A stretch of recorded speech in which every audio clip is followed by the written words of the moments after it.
All right, everyone. Biden's Disinfo campaign has been hit by an FEC complaint. Yes, the Federal Elections Commission. I'm sure, by the way, they'll really look into that with a fine-tooth comb, figure out what happened. I wouldn't expect that anything is going to come of this, but it's necessary anyway. Link in the description, archived, of course. Several groups associated directly with the Biden election campaign appear to have coordinated together, possibly illegally, to run their Disinfo campaign. You remember when all of the intel experts signed off on that one Hunter Biden letter? On the letter with regards to national security, and then there was the whole Hunter Biden cover-up and the Twitter files and all of these things that we've seen proof positive of. Now, of course, originally you were a conspiracy theorist if you said the intel experts are wrong.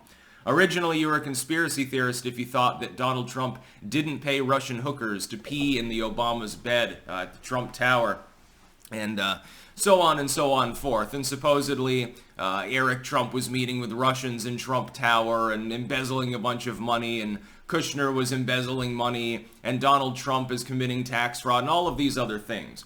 None of these things are true. They are all fantasy. They were all woven together by a sort of network of different groups and individuals loyal to the Uniparty, some of which are Republican associated. By the way, I love the cope for Biden. When they're trying to wagon circle on this issue, they're like, well, there were Republicans involved too, as though that's an exoneration of the fact that the persecution of Donald Trump, particularly people associated with him secondarily, and people who support him in some cases in a tertiary sense, literal content creators getting hammered by coordination that's detailed in the FEC complaint. That is that there was censorship going on involving federal bureaus and groups that were part of the election bid, and they shouldn't have been coordinating with one another in any meaningful sense.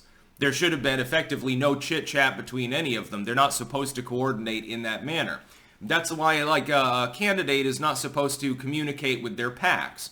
The PAC is a political action committee is supposed to be autonomous. They're supporting a candidate, but they're not part of the campaign, effectively. That's why, back, I think, was it Romney or Kerry was the first one is like, I approve this message. You remember that?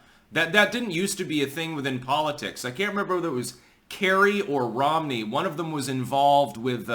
there was a PAC that released an ad that really didn't go over well, and then they started making sure that the official ads that their campaign was putting out were specifically marked that way. I can't remember whether it was Kerry or Romney. I think it was one of those two. There's a reason for that. PACs are not supposed to be effectively coordinating with the campaign at all. They're supposed to be separate, effectively. A PAC can also put out an ad that seems like it's from a campaign, but is actually made by the opposing side. In fact, I think that might have been what happened. I can't remember the full details. I'm good at political history, and I've lived through plenty of it because I'm an old man now. Get me my cane. But, sometimes the details are a little bit fuzzy, especially from boring-ass elections. You remember swift voting? Biden's Disinfo campaign, and it is fundamentally his in the end, was possibly illegal. Now, let's analyze what happens with the FEC complaint. Nothing. The FEC in the end will either shrug it off and say, okay, yeah, that was illegal, but, it's water under the bridge. It was a long time ago. Yawn, guys, I'm so sleepy. Let's go back to it. Maybe hit him with a minor fine or something like that. Or they'll find no wrongdoing.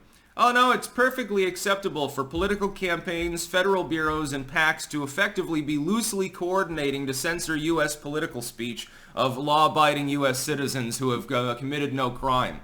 Especially when they're also granting effective de facto monopolistic status to the corporations that they're leaning on to do it in the first place. It's like, the Defense Department has a $10 bazillion contract with this communications firm, and the communications firm also runs a texting service, and they're trying to get warrantless searches into political dissidents, and it's just perfectly okay if that happens. This ties in to things like the Steele dossier / Pissgate, of course, legal claims against Giuliani, the persecution of Roger Stone, certainly the Twitter files, and of course, it wasn't just Twitter that sort of thing was happening on, and it's still happening now.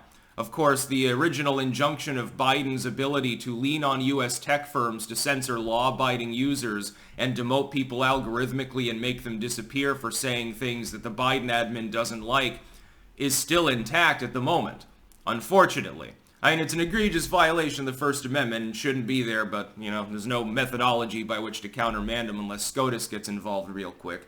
Hunter Biden laptop cover-up. Of course, we know that all of that material is real. We know, therefore, that Biden communicated with people he claimed he never communicated with.